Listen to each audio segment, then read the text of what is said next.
right, we are live. Hello out there and happy first day of October. This is Kat's Home Chat, where we enrich people's lives by bringing in experts that have all kinds of nuggets of wisdom and information that will hopefully change your life and empower your life to give you power, because we all know that knowledge is power. I'm super excited today. I believe this is our 53rd episode. I'm super excited to have Angela Menchaca as my guest today. And she's going to share with us some top things, in her opinion, that you need to know if you or someone you know, excuse me, I've got a little Brenda Vaccaro going on. I'm getting on the other side of laryngitis, but I will do my best, and I may be drinking tea here. She's going to share with us the top things that she feels that you need to know and empower yourself if you're looking to sell a home or buy a home. So stay tuned. If you don't have the time to watch it on the flip side, and this will be recorded and sent to our YouTube channel, Tada by Kat. And if I have not met you, I am Kat Trolinos with Tada by Kat, Next Level Staging and Design. And I'm going to give a little plug right here at the top, because I always forget at the end. If you are looking to sell your home and you need some help, we can help you get it looking like HGTV in no time, so that you can focus on that next step in your journey with your realtor helping you find a new home. Without further ado, Angela, welcome to our show. Will you tell our Thank folks? you. Yes, I'm so glad you could join me. I know it's taken a couple of weeks for us to connect, and I know it's going to be well worth it. Angela and I go back, I was looking at my text, like 6 years or more.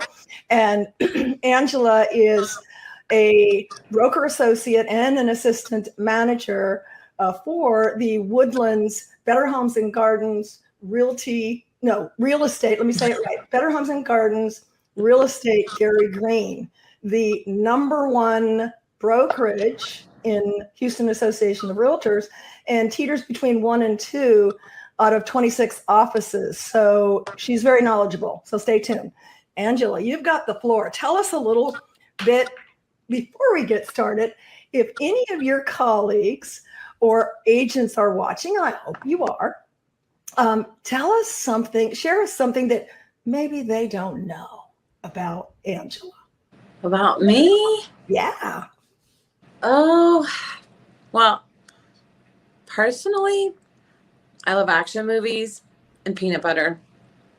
Action movies and peanut butter. Okay. Yes. Smooth or crunchy? Crunchy. Crunchy. And what's your favorite brand? Jif All Natural. Jiffy All Natural. Okay. I was going to guess something on the natural side, but not like Laura Scudder's where you have to stir it. No. Yeah, that takes away that experience, doesn't it? Not when you get like a full workout trying to stir the. Yes. Yeah, you build muscle stirring it. Exactly. So do you like it with jelly? Do you like it with apple butter? What's your favorite way to have it? Either apple jelly or syrup. Or what? Syrup. Ooh, syrup. This is my kind of gal. Okay, we'll get off the food. Thank you for sharing that. And agents out there, so now you know, some peanut butter for Angela. I can be bribed with Reese's peanut butter cups. There we go. I always forget to ask that. It's those little things that just make a difference. So, Angela, you and I talked about, what topic, and we could talk for days on topics of real estate and even really what you should know to buy or sell. So let's start with buyers, because, you and I discussed, and it's obvious that the market has taken, some it's morphed into different areas, and it's now kind of, I want to say, self-correcting itself, as the market always does. Mm-hmm. So in today's market, starting in, I can't believe it's October. Can you? No. Oh my gosh, where is this year going? And please don't tell me how many days before Christmas. So many people are still, this is a great time to sell their home, right? I mean, definitely. People think, summer, But it's been my experience, particularly when I was in new home sales, there's a lot of relocation happening. Corporate America, I think, still does a lot of, excuse me, reorganizing and repositioning. And so people are coming out of the area and they need a home fast before the new year, right? Yes. Yeah. So I'm not going to steal your thunder. I know you've probably thought about it. Share with us, if you could, let's talk about 3, in your opinion, are the top things that sellers need to be armed with when they're going to sell a home today in today's market. What are you seeing out there? For selling your home, it definitely is a seller's market. So sellers aren't having to work as hard to get their homes sold. So it's still a seller's market. It is still a seller's market. Are we still seeing that where it's selling in, 10 hours? Are we still seeing that? Not as, unless it's really like underpriced, but I mean, it was that case where you'd have 5, 6 offers within, 4 hours and people hadn't even seen the home. They didn't even live in the state. Insane. Right. It was crazy. And now it's gotten a little bit better. So you can expect 3 to 4 offers, maybe within the first 4 or 5 days. Wow. And what price, of course, obviously price ranges are different. We stage a lot of standard homes, but luxury homes too. When you're getting in, $1 million, $2 million, that expectation is different because it's a smaller pool of buyers. Yes. So what's the average price point that you're seeing that's selling in, with multiple offers in a week? Oh, probably anything under 300. Under 300. Okay. Yeah. So that's under 300. Because that's your biggest pool, and you've got that's your biggest pool of affordability, maybe first-time home buyers or empty nesters, things like that. Okay. Definitely. So, as a seller, let's talk to the sellers. How should they position themselves? Let's talk about 3 things that you feel that they should know based on what the market is today. Sure. So for a seller, I think one of the most important things is to pick your right agent. Ooh, yes. Just because you see an agent sign everywhere doesn't mean they're the best agent for you. So you've got to find an agent that's going to listen and understand what your needs are, and then have the time and attention, to work with you through those things. So how would a seller, what's the best way for a seller to decipher that? I mean, some think, oh, well, they should look, they've sold the most. That still may not be a fit.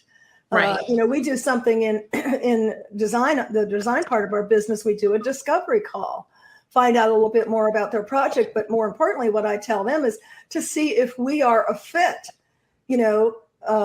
personality wise, expectation wise. Not everybody is a fit with everybody. Because you've got your high D's, drivers, you've got your, if you look at the DISC program, you've got different personalities, right? That some mesh with others. So how do you suggest, what's the most, expeditious way to determine that? Because a lot of people have referral. Oh, my, I know it gets touchy when it's a relative, well, my niece is a realtor. Yeah. Back when I was actively pursuing real estate, as you know, I do keep my real estate license for friends and family. Yeah. And this is probably counterintuitive to what I'm going to say. I think you have to be very select, but, sometimes family is not the best choice. Maybe you want to, or a friend, maybe you want to keep your friend, have them do a referral fee and go with someone, that's a third party, that if you need to be tough with them, you can, because there's a lot of balls to juggle in real estate. Real estate is not for the faint of heart, and you need someone tenured like yourself that knows how to manage and negotiate every step of the way. Yes, right? Definitely. And as far as picking the right agent, if you see signs in the neighborhood, of course, I would reach out to those people. Read the reviews online. Go on HAR. Look at their website. Do they have a good social media presence? Do they have a YouTube channel? Do they have all the avenues to market your property? Do That they is utilize? that's a great point, because today it is all about the digital. And if people don't, if they're not marketing your property in all of the digital avenues, they're really missing out. So that's so check reviews. We're real big on reviews. We're very proud of over 85 5-star reviews on house. Pat myself on the back here, pat our team on the back. That's impressive. Because you can blow your horn all you want, but it's what are other people saying about the experience they had with you. Knowledge is power, yes, but how were you treated? How was the experience? It's not that there's not going to be issues, because there's no perfect transaction, right? Some come close, no. But there's hurdles and challenges and negotiations to overcome. I believe that your realtor, one of their main jobs is to keep the stress from you. Handle it on the backside. Would you agree with that? Most definitely. Yeah, there are a lot of moving pieces, as you know, to real estate, and a lot of just pushing the whole thing from beginning to end that happens behind the scenes that a lot of people don't see. And so you've got to have a strong agent that knows how to do that and is good at follow up and keeps track of deadlines and when things are and answers their phone and has a good team. I only do a few transactions a year, and I have an assistant, because paperwork's my downfall, and you cannot be weak on paperwork in real estate, right? No. Not at all. So we're going to move. So number one, do your due diligence. Look at reviews online. Look to see what kind of presence your realtor has. And interview several people. And interview several people. It's okay to interview them. Absolutely. And certainly the neighborhood is a good one, because they know the neighborhood. But that's just one spoke of the wheel. So what's another thing that you would say is critical for sellers to know? So the second thing I would say is to prepare yourself for the move. Like think about, what is your time frame for moving? When does it make the most sense to put it on the market? When, where are you going to go if your house does sell? And is this the right time to sell? Have your agent run, a market analysis and kind of gauge where you think you'll be as far as what you'll get out of your house. Right. And does that make sense for you financially? Sometimes it doesn't. So I guess it really depends, doesn't it, Angela, on that's one thing that just always marveled me, in new home sales and in real estate, is the various reasons people are moving. It's impactful. It's emotionally impactful. Some good, some not so good. It can be a marriage. It can be a divorce. It can be a promotion. It can be a demotion. It can be a death. It can be a birth. These are all right? I just say them. I get chills. These are life-changing events, which all the more, I know you as a realtor, you have to be somewhat of a psychologist too, and very compassionate, because sometimes you'll get the brunt of it and of those emotions if people are not, in control of their emotions, and it'll get taken out on you. So you kind of have to be, I used to say, like a duck, like water, let it run off your back and stay focused. I've had kids fall out in houses crying because there wasn't a staircase. Because there wasn't a staircase. Oh, so let's talk about that, because that used to be one of my, I just realized that people don't know what they really don't know what they don't know, and they don't know what they want. But it is important in this second topic that you're talking about. Would you agree, for your buyers now? Well, now I'm talking about buyers, not sellers. Okay, so we'll save that for the next thing. But back to the sellers. Yes, know what they're going to net. Good realtor like yourself runs a net sheet, so you'll have a good idea of what kind of money you're going to come out with. And so if it's optional for you to move, it's not an impending event that you have to move because of a job or et cetera. A realtor will navigate that time frame for you and help you decide based on, statistics and the numbers, et cetera, is it the best time for you to sell? And then be prepared. As Angela said, how many times are people selling their home and they don't have a home yet? Is that the norm?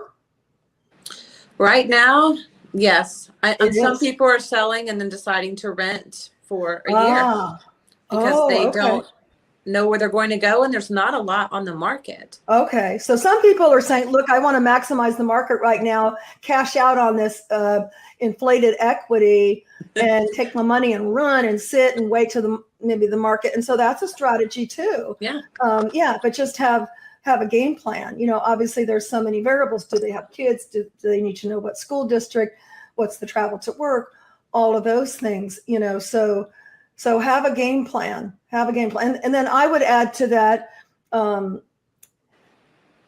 stage your home, have your home staged, even if you're definitely have it staged. And I know Angela believes that. Have it staged because statistics show, and if you're a realtor out there, a lot of realtors don't know that National Association of Realtors, NAR, has the latest statistics that verify that your home staged will bring, between 5 and 17% more than unstaged. So don't forget the staging part. And if you need help with that, of course, we can help you with that at Tada by Cat. Of course, call Cat. We've got great packages. In fact, we have some fall packages coming out. So reach out to me if you'd like that. So is there another point you'd like to make that we haven't talked on, kind of key things that you're when you're getting ready to sell, you should know? So we've got realtor, we've got, have a game plan, know where you're going, know what you're going to get out of there. So I think having a great realtor, preparing yourself for the move. And then the third thing would be preparing your home for the move, like staging, decluttering, painting. I mean, go walk through your house as if you don't live there. All those little things that you ignore, like your light switch cover's cracked, replace it. Caulk and seal your windows. I mean, all the little things that typically show up on an inspection report, the cleaner you can make it up front, the better. I mean, fix the window seals, ceilings, make sure all your plugs work. All those things like that you didn't, all those things you didn't do when you were living there. As Angela says, and this is when I do a walk and talk, I tell clients, what I need you to do is put on your buyer's hat. I know you're out looking at homes. So put on your buyer's hat as if you're looking at home and look at your home. Because, we look at it, then we go, oh yeah, well, maybe, what was I thinking? Yeah, I better fix that up because potential buyers make assumptions and they start judging subconsciously with little things, which would just cost you a little, maybe a little money, maybe just some labor, some sweat equity to say, and they start judging at the front porch. Oh, this home is taken care of. And so their defense is down and they're looking at it differently than, oh, wow, there's, all kinds of things I see that little things that need to be fixing. How well did they take care of, the bigger things, the HVAC, did they change the filters, plumbing, all of that. So preparation, is sure. Again, right? I was saying, like, even on your front door, like you said, when you first walk up, you can get your front door restained for like $250. But if somebody walks up, they're like, oh, that's $5,000. I got to replace the whole front door. And they start calculating all of the things in your head. And in this market, I have seen buyers come in at a really high price to get, the deal done. And then they start chopping away when it comes to inspections and things like that. I have seen that. Yes, I have seen that. We helped my mother-in-law and I knew the strategy he was doing. I mean, we were still, way over the latest comps, because it was beautifully staged. Of course. And because of the market. But that is such a good point, Angela. I've done a talk on the power of paint and, when folks say, oh, well, no, we can just give a paint credit. Well, paint credits don't work. Carpeting credits don't work. Credits don't work because buyers don't buy what they don't see. And when they see these things, as Angela said, let's say a room costs $400 or $500 to paint. That's probably high. It's probably $250. What happens is if they do fall in love with the house, and usually the woman decides that, she's like, honey, I love it. It's, it's perfect. It's in the school district. It has this, it has that. And sometimes the husband's like, okay, well, fine. He'll give in, but we're offering 5,000 less because he sees a honeydew list. Well, do the math, right? 500 or 5,000. I got to paint it. It might be a knickknack, knickknack items, a half dozen knickknack items that maybe added up to 1,000, but they want to reduce the price by 5 or 10,000. So hang on to your equity, as Angela says, prepare the home. Yes. And that takes place in either kind of market. So like you said, if it's a buyer's market, it'll take, it'll happen in the beginning when you're trying to get an offer on the home. In the seller's market, it'll happen after the contract's already, executed, and they'll start trying to knock it down. So right. And that is key. Don't think, oh, woo, we got this big price, because then they're just going to strategically, as Angela said, start chipping away to where what you thought was a great price now is just an okay price. That's a great point, Angela. So let's talk about, so that's on the seller side. Let's talk about our buyers out there who are looking to buy. What are the, let's talk about the 3 top things that you think they should be in the know for. Well, definitely the first one is to have a strong agent. Well, yes. And you may want to use the same agent that helped you sell your house, but if you're selling a house in the Woodlands and buying a house in Galveston, that might not be the best agent for you. The agent that's helping you find wherever you're moving, maybe your agent that helped you sell the house, you're loyal to them, they could refer you to someone, but just make sure you've got somebody that really knows that area. That's a good point. And I think that a lot of people don't realize, I know my family doesn't realize this, that I'm like, keep the money in the family, that, they can, if they have a loyalty to them, maybe especially if they're a relative or whatever, or just a good friend they've used for years, is, I'm sure they would be more than willing to say, you know what, I think it's in your best interest to use Betty because she knows the Galveston area. If you would allow me to refer her, then, then I would get a referral fee, but then she would, which doesn't come out of your monies at all because she's helping with the buying side, and everybody's happy. And then, she knows the area, so she can best serve you in that area. Would you suggest that, Angela? Most definitely. Yeah. Okay. And I think a lot of people don't know that because they don't know behind the business. So just remember that, guys, if you're not going to, and some people maybe, they just hold that guilt and don't tell them and then use another agent, you'll feel better. Your friend / realtor will feel better if you keep them into, a stipend of referral fee. Yeah. And your agent, even if they're like a friend or family, they should want you to have the best representation. Absolutely. Because they should be glad to refer you to somebody else. Absolutely. If that's the case, yes. If you're moving to an area they don't know. Absolutely. And the second thing, I would pick somebody that's really good at negotiations. So when you're buying negotiations. So how do you find out, how would you decipher that to know if they're good in negotiations? Well, I would ask them some questions. There are also some designations. There's like a certified negotiation expert.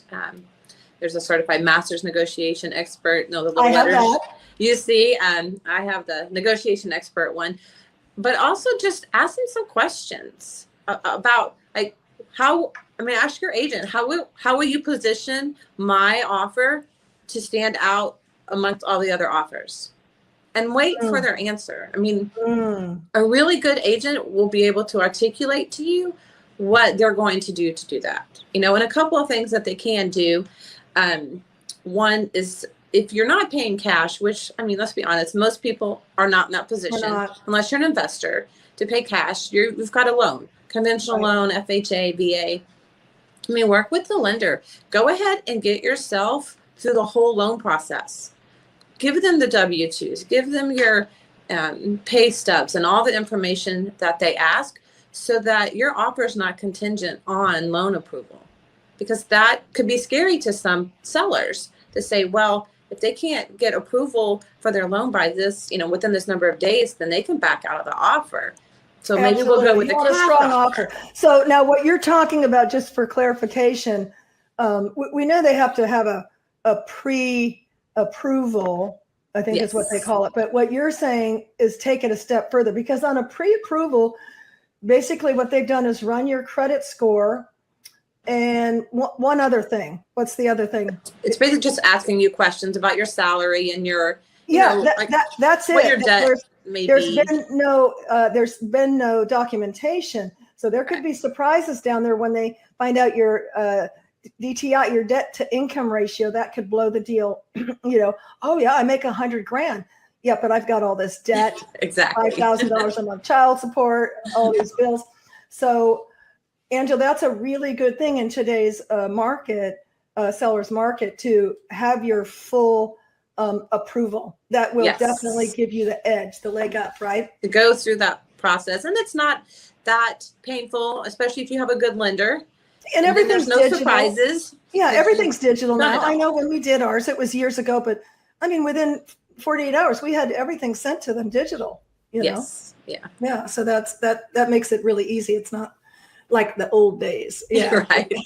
Especially right now. Boxes and the files and everything.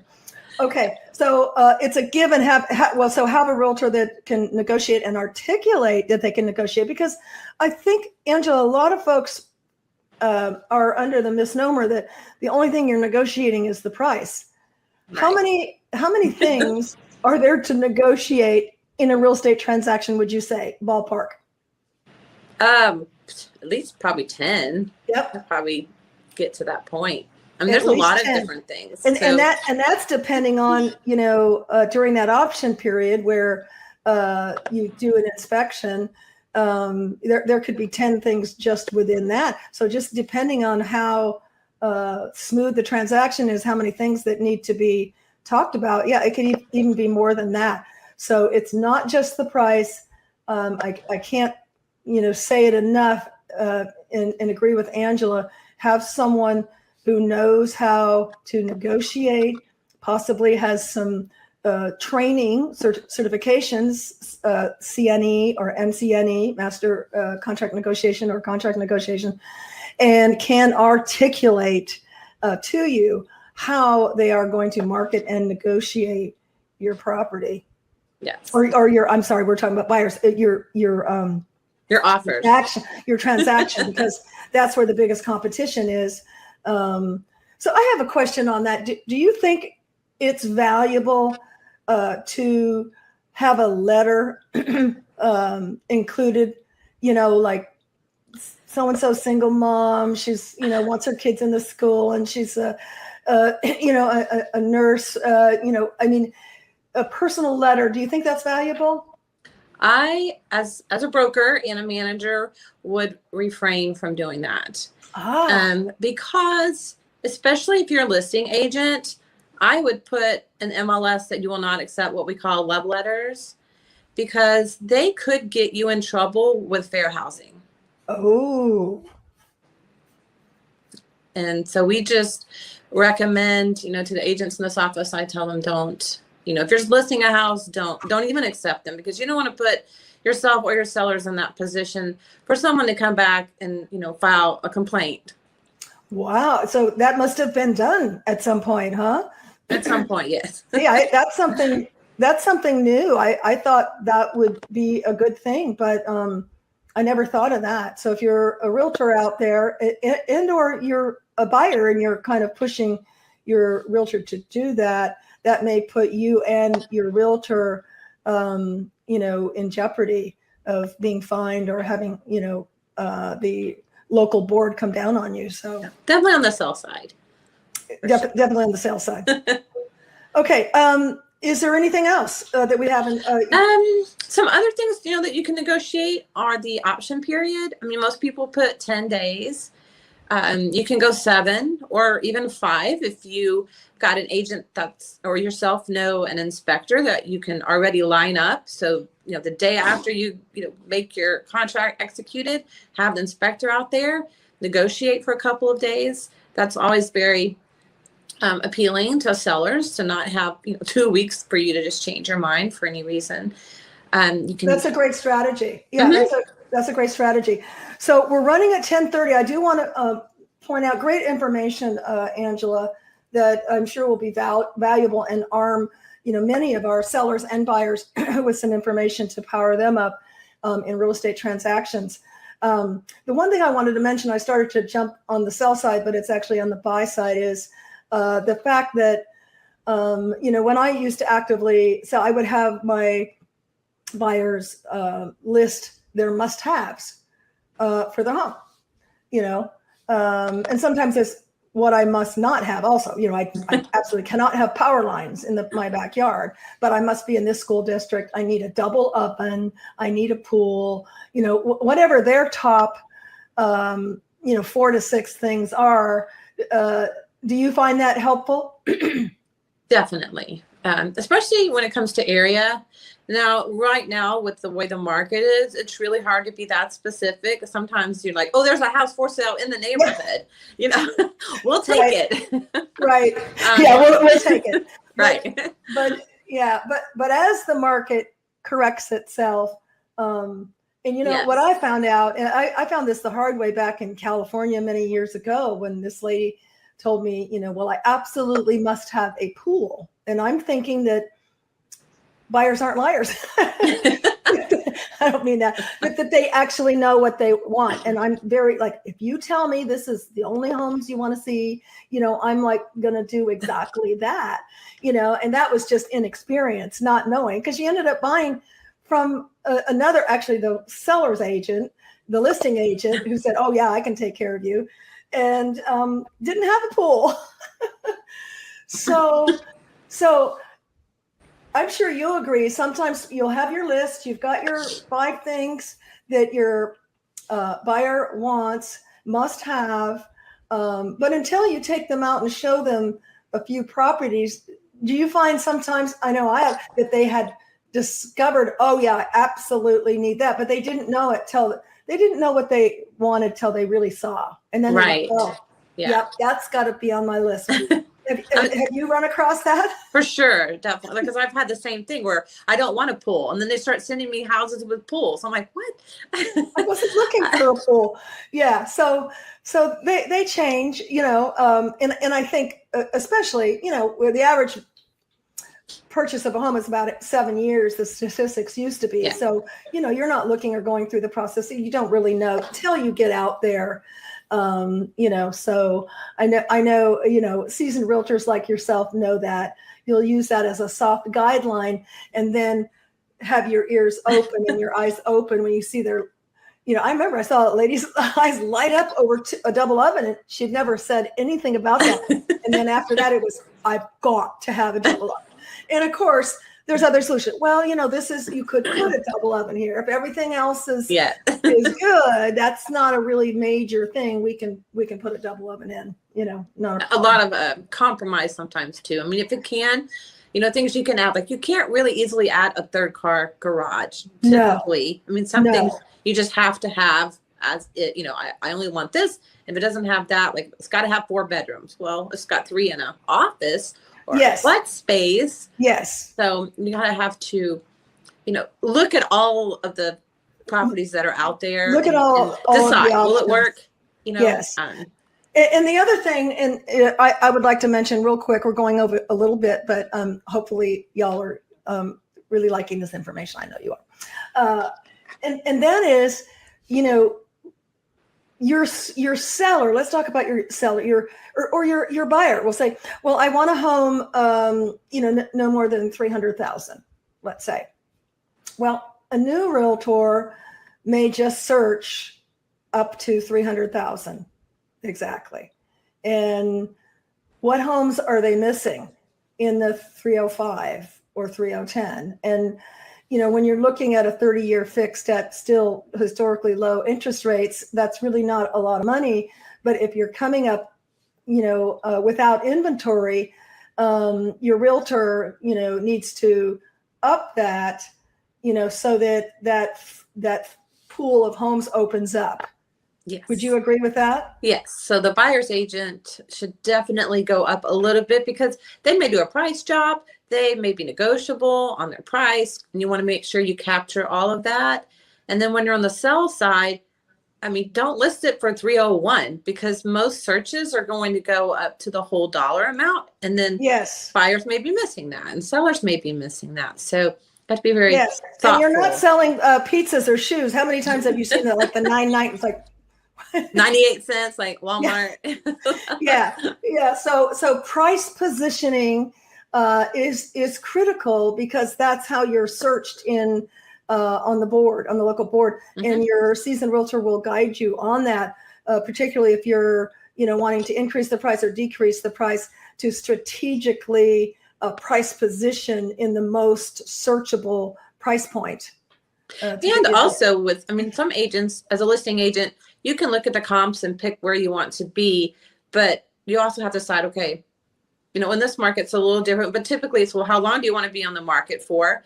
And then you have to look at that price against all the actives that are in the neighborhood. And where do you fall in your neighborhood? Because they're not going to just look at your house and comps. They're going to look at everything on these 3 streets or everything that goes to the school and then decide from that list which one they want to go see or not see. So you need to make sure you're not, at the very top unless your house warrants that, of course. Exactly. And that's competitive. A good point. That's a good point that you brought up, Angela, is to your realtor should be asking you, well, how long do you want to be on the market? And I know, what I used to do with sellers is I would give them a high, a medium, and a low. And then from there, that would gauge their necessity. Well, I want to move quick. Just, do it in the middle or do it the lowest or whatever. I want to be out of here. Or, you know what, I have time. I want to get as much equity as I can. So that's a critical question to ask too, when you and your seller are determining what price point they should be at. Yes. With all those comps and then the high, medium, and low. Great information, Angela. You are just a plethora of knowledge, and I look forward to chatting with you after the show here and get back out to your office. All right. And share with your realtors about the power of staging. How could someone reach you today if they didn't, if they wanted to reach out to you and get some information to buying and selling? Well, you can call me or text me. My number is 281-734-4688.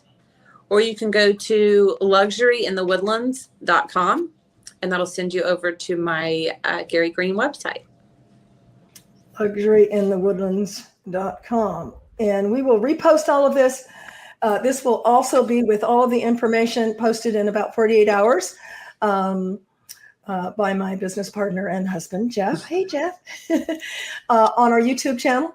If you haven't signed up for our YouTube channel, please do so. Just search Tada by Kat, TADABYKAT.